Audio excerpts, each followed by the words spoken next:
This presentation is called The Role of Respect in Radiosport. You're probably wondering what this guy is all about. Well, you're going to find out that in a little bit.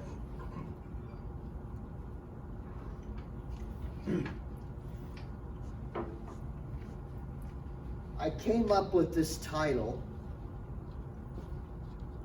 based on a set of blogs that I wrote. I have a contest blog, WQ6X.blogspot.com. So any slide you see here today is in one of 5 blog posts I made. However, it occurred to me, this mouse doesn't, oh, there it goes. Boy, it's just a, wow, that moves around real quick. However, it occurred to me, yeah, there we go. I want to get to a previous. It occurred to me that some people may not know much about radio sport contesting, and especially if you're new to ham radio. So I decided. What's F5? F5, yeah, that's right. I should remember that, right? So I decided I would open today with some slides from a presentation I gave here 2 years ago on Radiosport.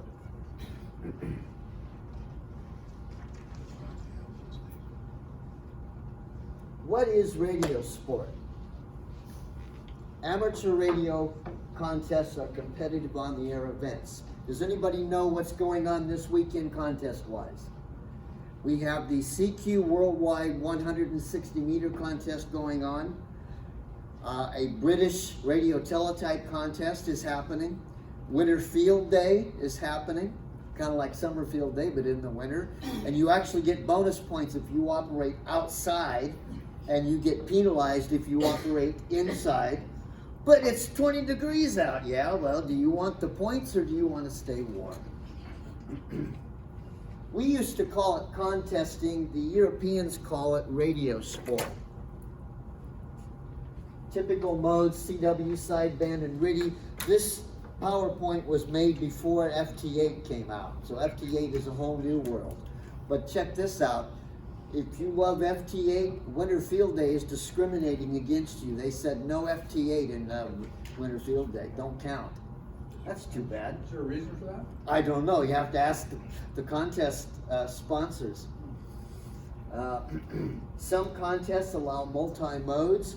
The 10-meter contest in December, you can work sideband, you can work CW, and you can be multi-mode, submitting for both modes.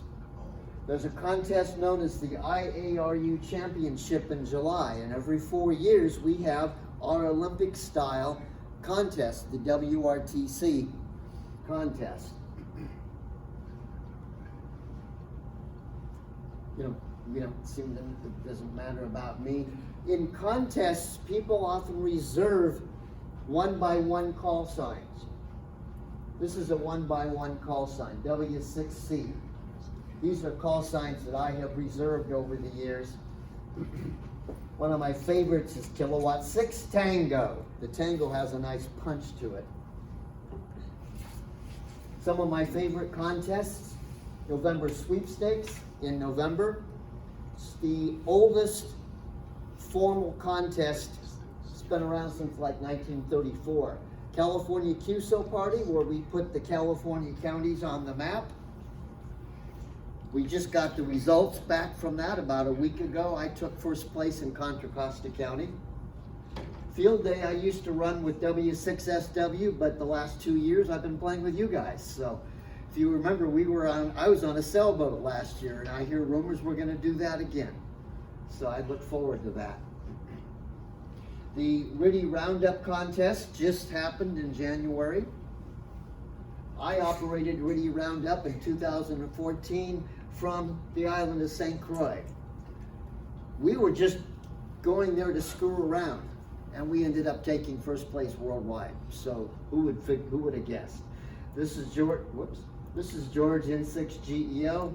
Really can't see me, but I'm in there, right about there. These antennas didn't survive one of the hurricanes that hit a couple of years ago. So I've seen pictures of what it now looks like, and it doesn't look like that. It's actually good. They actually put in better antennas now. And then California QSO party, blah, blah, blah. This is me. I ran with W6ML, which stands for Mammoth Lakes. We were back in, this is, 20 years ago now. We did several operations as a multi-op. That's when the sunspot cycle was near the top. Back when we had a presidential election in, 2004, and George W. Bush was running for president again, I said I wasn't going to vote for him, and people asked me why. And I said it has nothing to do with politics. It has everything to do with, in 2001, George W. Bush ruined the California QSO party for us. In October, which is the first weekend when it happens, we had a multi-op setup. Let's see, where would that be? 2001. Yeah, right here. This was our crew right here. And we were set up. Our goal was to take the all-time high score as a multi-op. And when 9 o'clock came around, we were in front of the pack the entire contest. We knew we're going to get that high score. Come Sunday morning, we fire up, we're right back at it, and about 10 o'clock, all the signals die. Uh-oh. I was on a break. Jim says, would you go out and see if our antennas blew down? And I went out, wire Yagis in the air, dipoles, inverted Vs. What the heck's going on? So Jim decided, well, he's going to do his usual. He loves to run pile-ups, watching football, and drinking a brewski at 11 o'clock in the morning. Figure that one out. And he turned on the football game. There ain't no football game. There's George W. Bush explaining why we just bombed Afghanistan. So everybody turned off the radio to watch TV. And while we took first place for that contest, we didn't get the all-time high score. And now the all-time high score is way beyond anything we could ever hope for. So that's why I didn't vote for George Bush. And my friend N6GEO and I, we've done a number of operations together. This was 2012 MODOC. You can see the antenna that crashed, the antenna that didn't quite make it. We went back in 2013 and we made it all work. Thank goodness for that. I ran solo from Tuolumne County, set a county record back in 2016. And November sweepstakes. I'm going to get to that and then I'm going to go on to the other thing. November sweepstakes, most people don't know that we amateurs used to send radiograms. You think of Western Union. You ever realized that these are ARRL radiograms? The November sweepstakes contest has an exchange of information based on the header of that radiogram.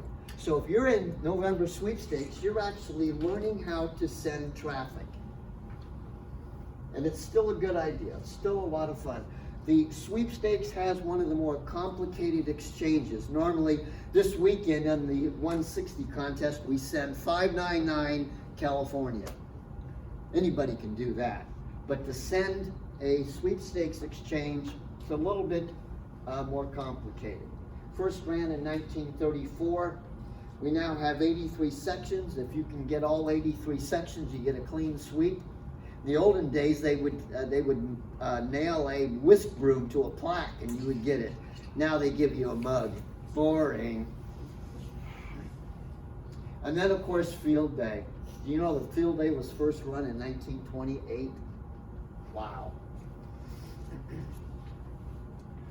So those are some points about Radiosport. In Radiosport,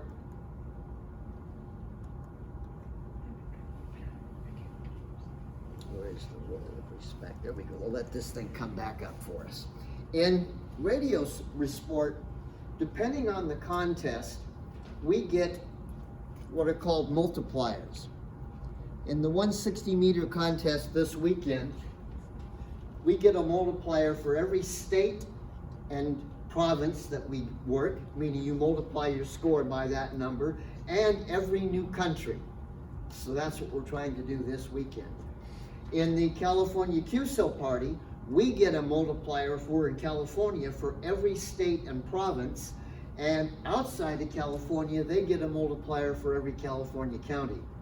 Just happens that there are 58 California counties, and there are 58 states and provinces. I couldn't believe how perfect that is. But now, we're going to get to the reason I'm here today. My blog gives me a chance to report on the Radiosport events that I do. It also gives me a chance to bitch, and I'm going to just say it right out. So I started writing up my list, kind of in a, remember David Letterman's top 10? Well, I wrote a top 10 of beefs I have during Radiosport contests. And I put it up on my blog. You can see it. There was part 1. And then before I knew it, I had another list of 10. And then I had another list of 5. I'm working on another 5, so we're going to end up with 30. But today we got 25. There is such a thing as respect in radio contests, just like there is in regular ham radio. When two guys are rag chewing, you don't tune up on them. That's rude, completely rude. You wait your turn. You guys run a net here. People don't just start talking. We have a net control. The net control says you can talk now or shut up now. So this is what I came up with. Beef number 1, stations who call me off frequency. If you call me off frequency, if I'm here and you call me here, then you're outside of my passband and I can't hear you. And then you get pissed off, well, why won't he come back to me? Why won't he answer me? Because I can't hear you. My Yaesu radio has a clarifier control. This morning, several people called me way off frequency. I could kind of hear them. I use a pair of stereo headphones with stereo to put the low frequencies in my left ear and the high frequencies in my right ear.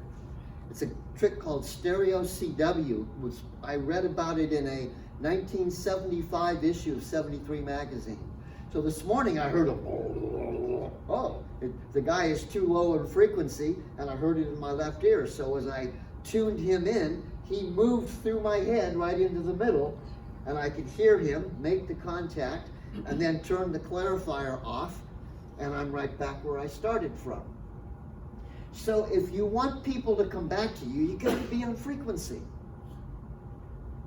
People understand that for a net. They know if the frequency is 14.313, you don't call in at 14.320. Nobody's going to hear you.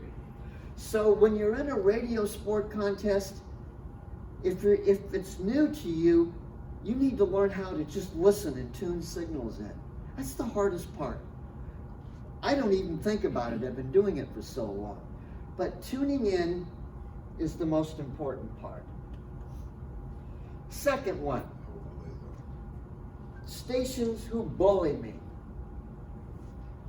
I'll be running a frequency, people are calling me, and then out of nowhere, some idiot will tune up on me and start calling CQ. What the heck is that all about? Last I checked, the regulations say I should listen before I transmit. Well, if he'd listened, he would know I was there, so why is he transmitting on top of me? Some people say, well, in a CW contest, he might be kind of close to your frequency and he got in by accident. Okay, that's true. But in single sideband and RTTY, in sideband, if I can understand his voice perfectly, then he's exactly on my frequency and that was no accident. In radio teletype, if I get perfect copy of his signal, then he's right on my frequency and that was no accident.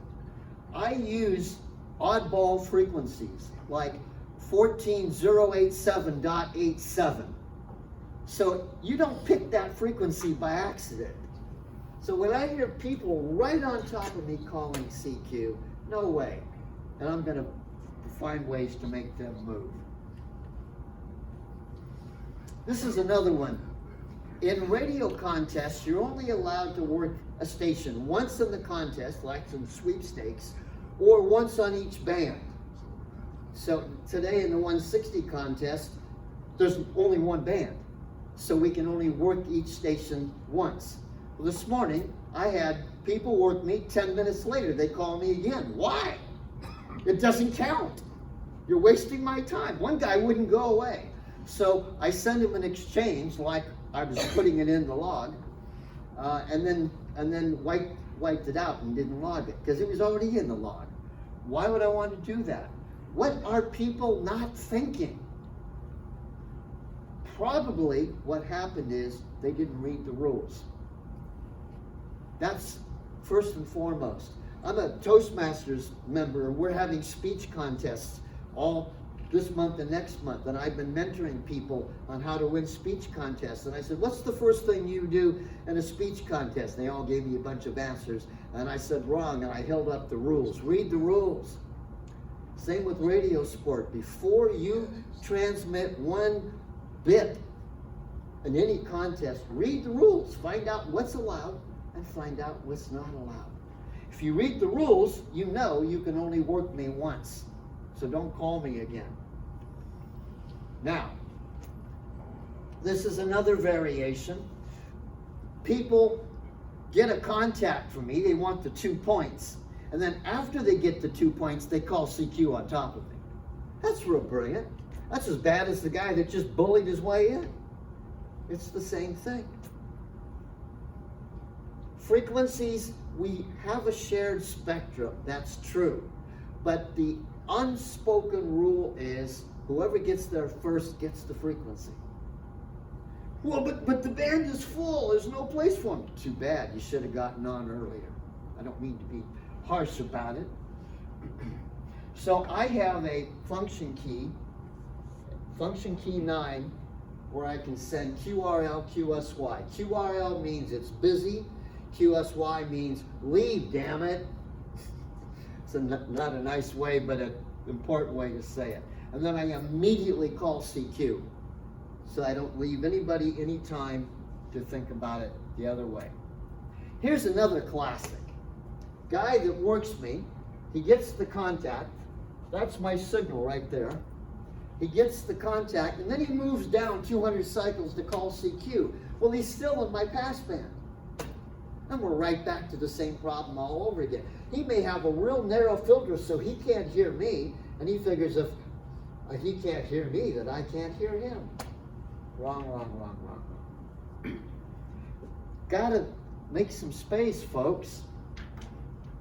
Oh, is that in the rules? I've never done contesting. Is that in the rules that you have to have a specific distance on your No, but it's gentlemanly. The rule of respect.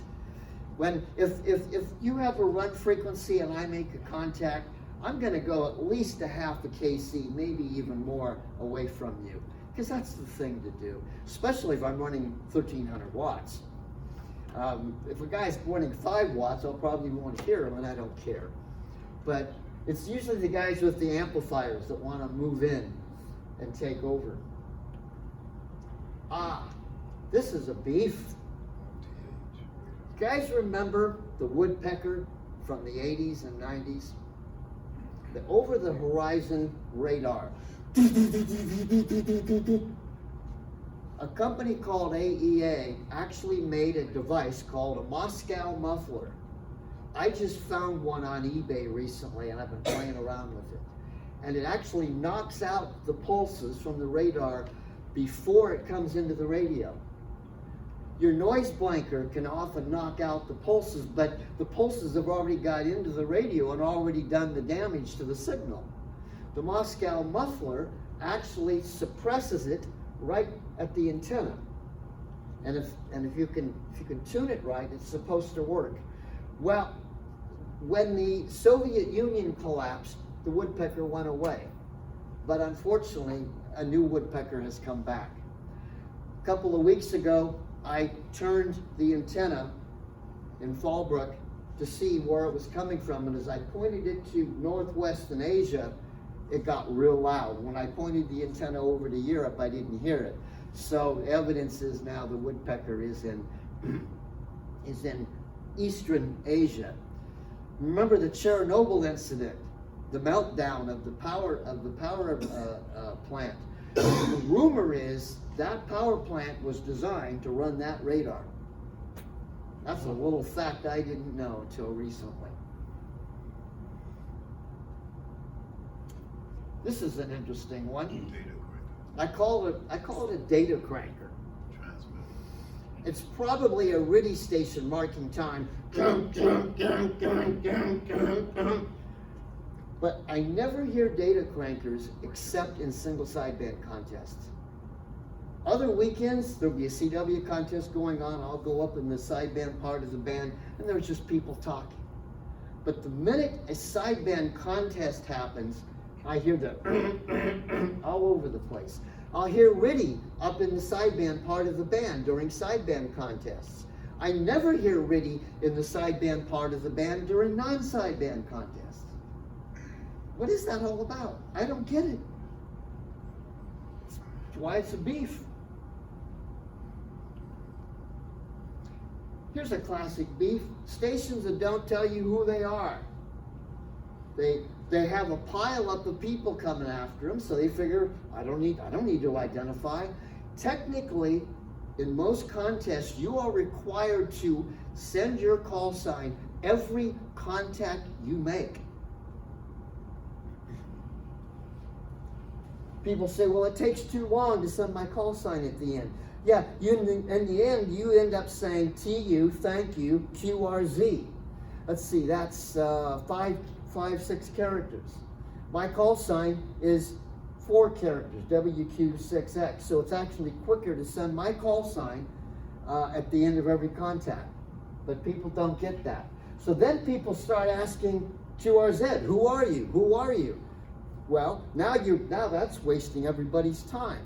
They wouldn't have had to ask that if you told us who you were in the beginning. Always ID, because if we don't get your call sign right, we're going to log it wrong, and you're not going to get credit for the contact. Is that too difficult? I don't know. And then here's a classic. A guy calls CQ and only sends his call once. So it would be like me saying, CQ contest, WQ6X. Well, I missed it. I heard the CQ contest, but then the static crash came in and killed the call sign. CQ contest, WQ6X. I heard the CQ contest, but I didn't hear the call sign. I usually send my call sign twice. CQ contest, WQ6X, WQ6X. So if they didn't get it on the first one, they'll get it on the second one. Otherwise, we're back to, I don't know who you are. And now this one. Where did this guy come from? Oh boy.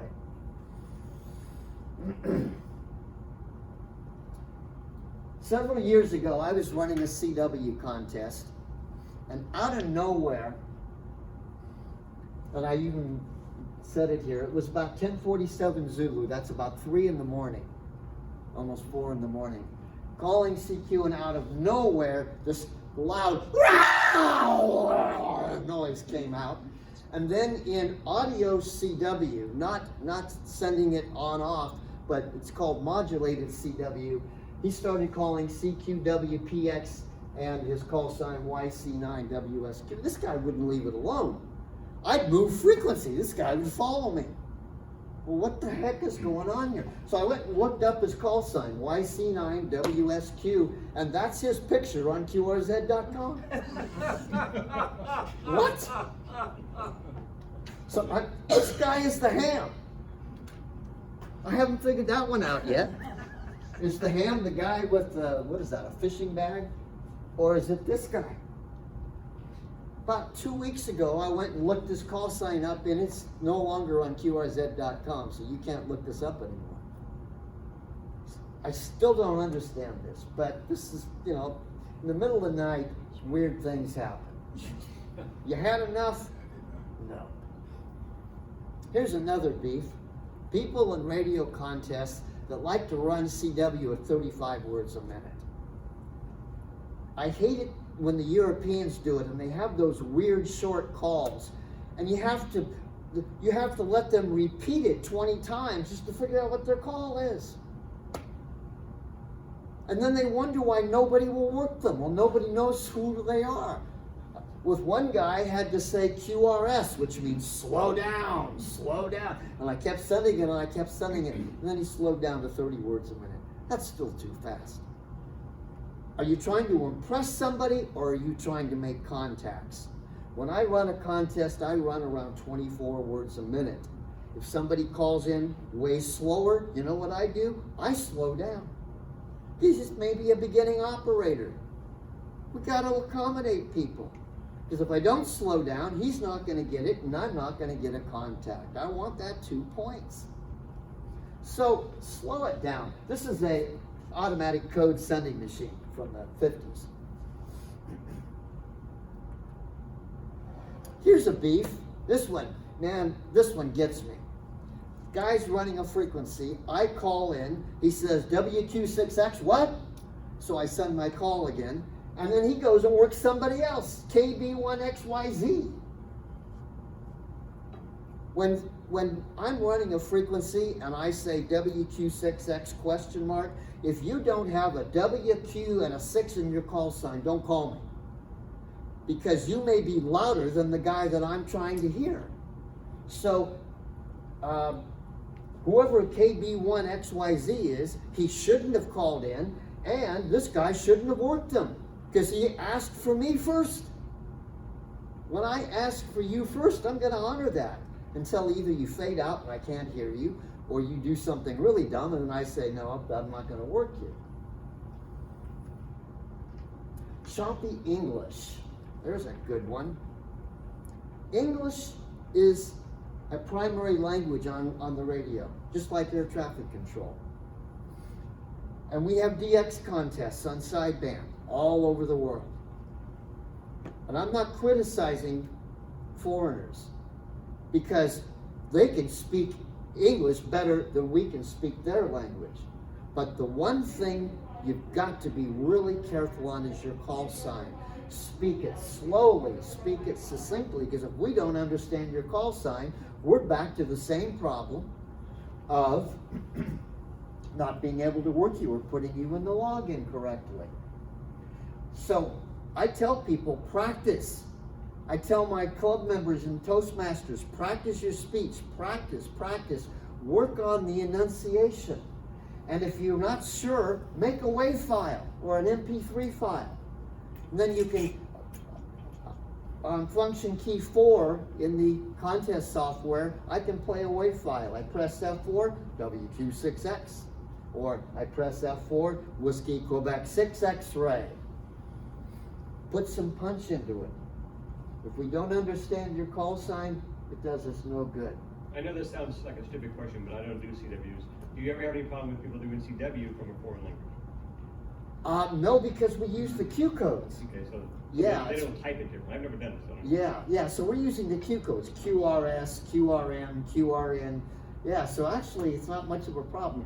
And in those contests, we're usually sending a zone. What zone are you in? Or we're sending an age. In the Asian contest, we send our age. So there really isn't much complicated. You send your age? Age, yeah. Really? Yeah. And in the All Asian contest, you send a signal report in your age. And unfortunately, most of the ages are 60 and above. And we got to do something about that. But we got to bring in the youngsters. I work with a group in Fallbrook in X6T, and we now have 2 youngsters that are now about 20.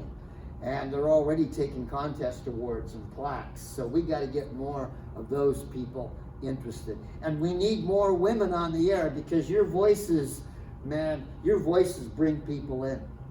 Remember that. Field day, women should be behind the mic, not the men. Let the men do the keys. Let the women speak.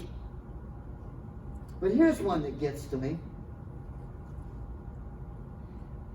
Station calls in, I give him a report, he's going to send me a number. I didn't get the number, so I'll say again, and then he disappears.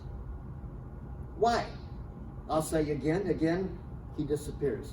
Where did you go? Did he fade out? Or did he get confused? Or did he get bored? Or maybe he even died, I don't know. But don't give up. I got an email from somebody a few months ago thanking me for my patience because I wouldn't give up on him. I couldn't get his number. I kept saying your number again, and it took about 2 minutes. I could have worked 5 stations in that 2 minutes, but I didn't. The role of respect in Radiosport says I don't give up on the guy. And then a variation, multiple stations who give up. I'm running a frequency, 9 stations call me all at once. I work one of the stations and the others are gone. Where did you go? It took me 10 seconds to work that guy. You mean you can't wait 10 seconds to work me? Where did 9 people go in 10 seconds? I still to this day don't get it. It happens every contest. 5 stations will call me, I'll pick the loudest one, I'll work him, and the others disappear. Don't give up. Don't disappear. It's not going to take you that, where are they going to go? What are they going to do in 10 seconds? I just don't get it. This is a classic. A contest like this weekend, we sent 599. They should get rid of signal reports in contests because everybody is 59 and 599. It's just, do away with it. But this weekend we sent 599 in California because we're in California. So somebody might say, send 599 in Montana, but I couldn't get the EMT. So I'll say, your state again. And he sends me 599, static crash, give me your state again, 599, static crash. I don't want 599, I already know it. When I ask for your number or your state, just give me your number, 123, give me your state, Montana. Because the time it takes to send me the information might get static crashed out. I have a function key on my computer today, function key 7 that sends CA, California, California, California. The rules say I have to send 599 California to start, but then if he doesn't get it, he'll say state, and I'll just send CA, CA, CA. No need for 599. What's the 599? It's a signal report. Oh, okay. See, the olden days, we gave a signal report and some piece of information. To me, it's a waste of time because when I was starting, I gave everybody a real signal report in contests, and they all got mad at me because I had to type it into the log. The computer just puts 599 in there for you, and nobody looks at that in the log anymore. So, yeah. Now here's a classic: stations that call CQ and they're not listening. I'm going to suggest a reason as to why that is in a little bit. They're waiting less than 1.5 seconds between CQ calls. Well, it takes me about 1.5 seconds to reach for function key 4 to send my call sign. So if you're not listening, there's no way I can get in there. And then they don't work anybody. In a moment, I'm going to explain why I think that really is. You ever heard of a thing called SO2R? Single op 2 radios. These guys are crazy, man. I think they should be locked up, but they're running 2 radios simultaneously. They're calling CQ on one radio, and they're working, looking around for stations on the other radio, and they're going back and forth. But here's my point about SO2R. If you're gonna run 2 radios, then out of the role of respect in Radiosport, you need to do it properly. Because if you do it wrong, then we're all waiting. A classic, a guy's running a frequency, and then he hears a rare DX station on his other radio, so he takes time out to go work that other station, and we're trying to work him, and we're saying, where did he go? So there's a way I handle that. If I call a station, and he doesn't come back to me, and he doesn't come back to anybody else, I have a key set up to do it. I send QRL question mark, meaning is the frequency in use. and I'll send it 3 times.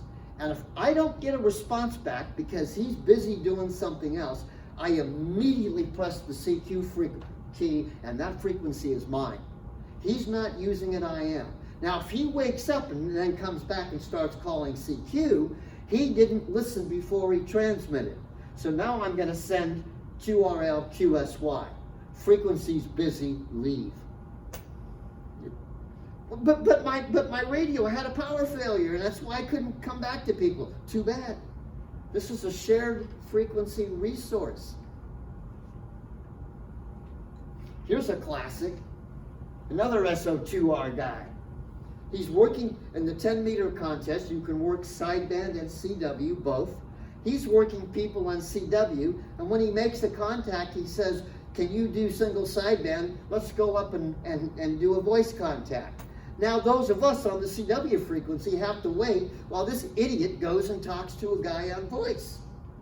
And that's, again, when I do the same thing. Is the frequency in use? So Why shouldn't we? What happens if you say the frequency in use and he's also listening, so he comes back and says, yeah, I'm listening, so he's technically listening, does he get to keep it? Well, now it's who can wait the other one out, really.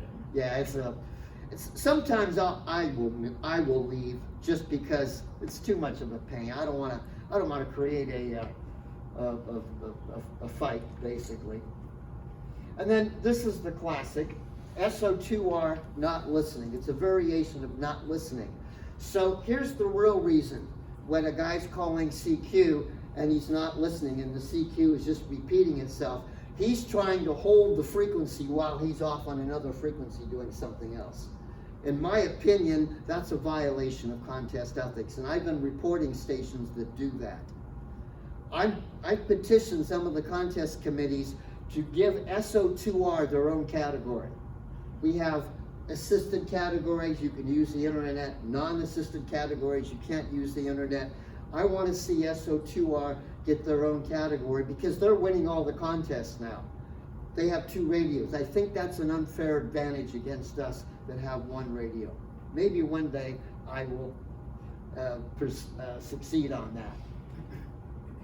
But this is the real reason they're not listening. They're off busy doing something else.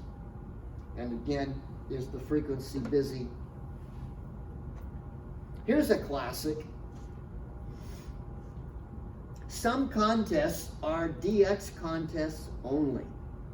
So I don't want to hear from anybody in the US. The Japanese International DX Contest is a classic. 40 meters in the morning, I point the antenna northwest. It's a 2-element Yagi, so the front to back ratio is pretty poor. If I'm running 1300 watts, about 800 watts is still going out the back of it. So I call CQJA. You know what JA stands for? Japan. And I get calls from Georgia, Florida, Texas, Tennessee. And I have to send JA only. What part of that do you not get? Same thing in a European contest. I sent CQEU. You know what EU stands for? Europe. It doesn't stand for United States, doesn't stand for Canada. I don't want a call from Mexico. I had a guy from Mexico call me. He wouldn't give it up. So I gave him a phony signal report so he'd go away. Listen. That's the whole point of what we do. We listen first. It just baffles me. Here's a classic, the national tune-up frequency. Do you know what frequency the national tune-up frequency is? It's whatever frequency I happen to be on when I'm running a radio contest. People go in,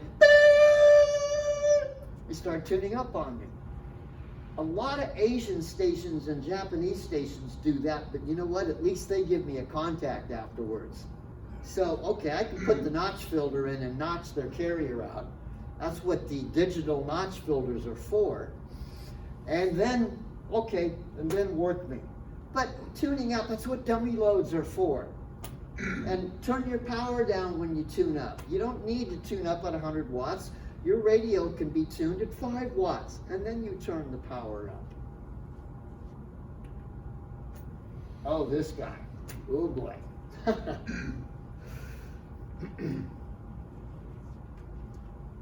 .40 meters in contests for me is where I get a lot of intentional QRM.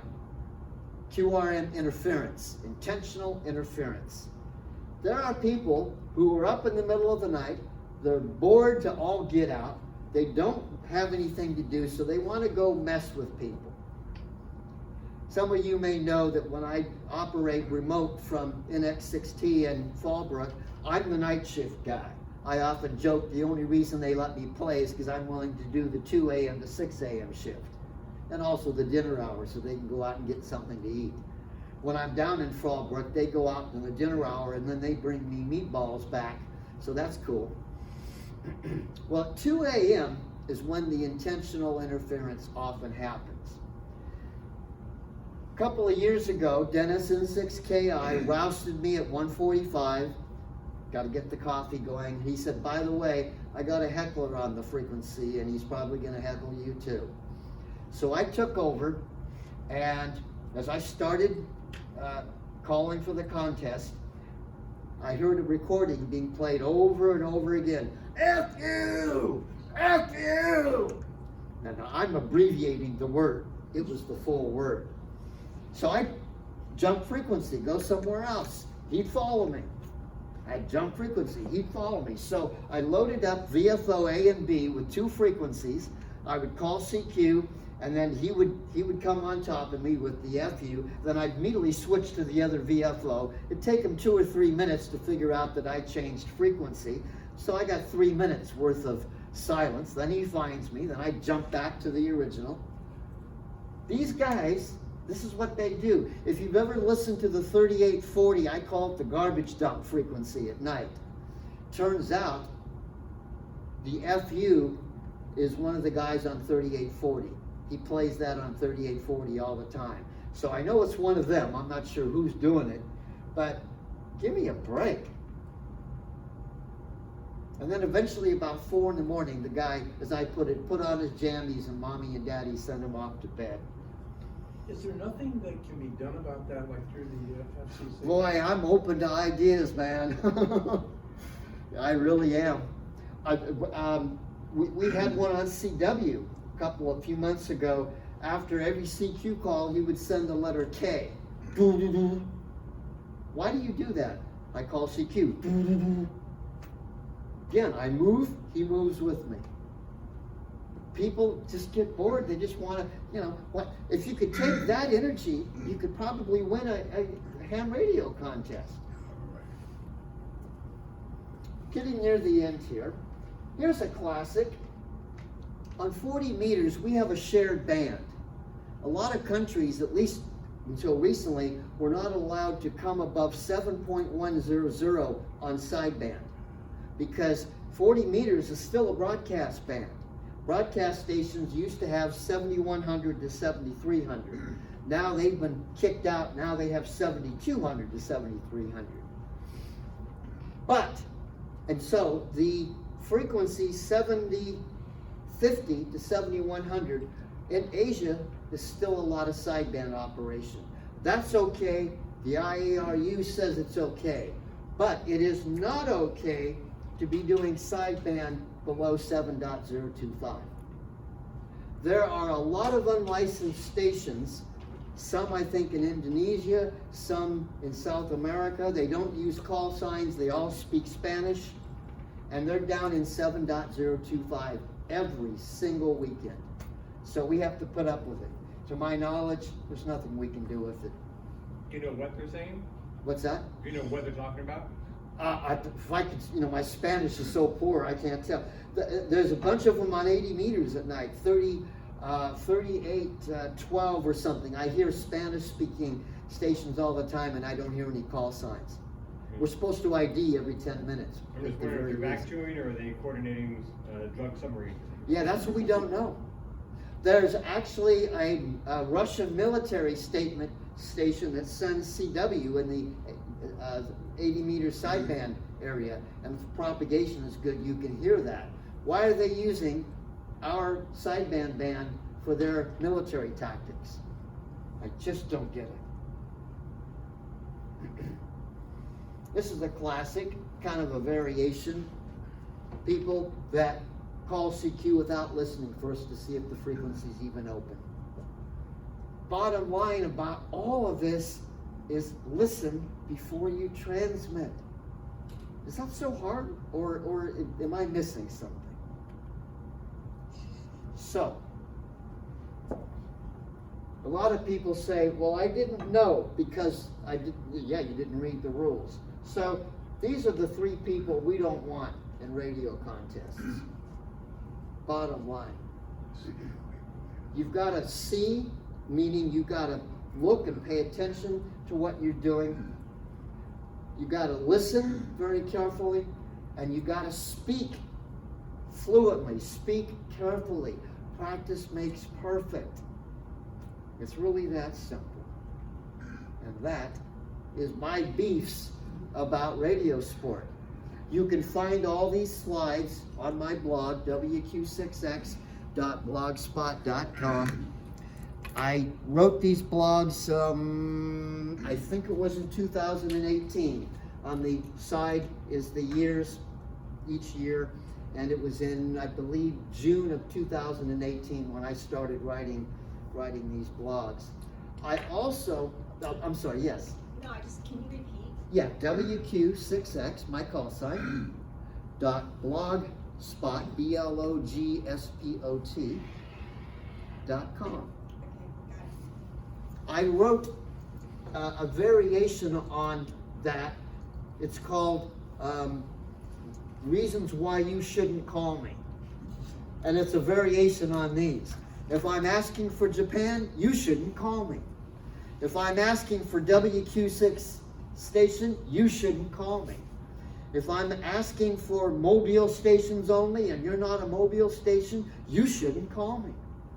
When I ran from St. Croix, after the RIDI contest was over, we were there for 10 days, I got on the radio, sideband and CW, and just made contacts. I made about 2,000 contacts over 10 days. And it amazed me how many people didn't listen. At one point on sideband, I said, QRP stations only. And, kilowatts come through. Then you guys aren't listening. QRP only. And then I hear 3 stations, 5 watts or less. And remember, I'm in St. Croix, and a guy in North Carolina with a dipole in his attic got right through, perfect copy, as long as everybody else shuts up and lets me hear them. The Europeans are very aggressive on this. They ran me off of frequencies night after night. I would be taking it by call areas. There were so many people. So anybody with a 9 in your call sign, anybody with the 2 in your call sign. And I asked for anybody with the 2, and I get this Italian with an 8 in his call sign. This isn't about you don't understand English. This is about you trying to bully your way in. So it's all about respect. Radiosport is fun. A lot of people don't like us contesters. They try to chase us off because maybe they think we're rude. So let's show some respect in what we do, because the real reason we're doing all this is to have fun. I do this for fun. My friend Dennis, I have a station set up at his house, and you hear me cuss and swear occasionally. And then 5 seconds later, I got the anger out of me, and then I'm just back to making the next contact. So who gives the approval for a frequency to be used for a contest for that day? Whoever gets there first. No, I mean, you're working for an organization. Bob over here uses that frequency every day to call Joe. Now you're on the frequency doing your contesting. Who says that you're allowed to do that and Bob can't talk to Joe? Because, well, see, first off, we have a huge band. And I don't believe that the FCC awarded frequencies to various stations. A lot of people have said, we meet here every day at blah, blah, blah. That's true. If you notice, even traffic nets will say, we meet on 3952 or thereabouts. And in general, if it's a traffic net, I'll give the frequency up. I'm not a complete idiot, But if it's just a frequency, we get there every day at 3 o'clock in the morning, we meet here. Well, guess what? I didn't know that. And I'm here first. if you talk to me nicely, I might move. But if you just try to barrel in, I'm gonna turn the amplifier on. Okay, Because, so a contest is not on a frequency, it's on a band, and you Yeah. you can do the contest anywhere in the yeah, band. exactly, anywhere in that band of frequencies. So I'm usually willing to move if it's a problem. But if I've been on a frequency, I'm in the spotting net. So on the internet, people can pick call signs off the list, and I'm there. If I move, people are gonna go looking for me and I'm gone. So it's a tough call. Yes, Bruce? And then you should be saying, is this frequency in use before you start? Absolutely. Every time, we should always listen first, and if you don't hear anything, then don't assume, then say, is the frequency in use? And I'll say it a couple of times, and if I get no reply back, then it's mine. But if somebody says to me the frequency is in use, I'll say the frequency is in use, thank you for asking. And if they say, well, we always meet here, well, okay, I said to one guy, I said, I'll tell you what, tune around the band and find me a clear frequency and come back and tell me what it is, and I'll go there and you can have this spot. So I made him work for it. And then we were both happy. He in Texas could talk to his buddy in New Mexico on 80 meters at 4 in the morning, which is what, 6 in the morning there, and we all made it happen. Any other questions I can answer? Then just one reminder, Field Day's coming up in June, and this is the stuff to look out for on Field Day. Thank you. And you figure out how to get this drive out of here. Can I just pop the drive out? Yeah. Okay. We have plenty of sweets on the table over here, and coffee. Help yourself.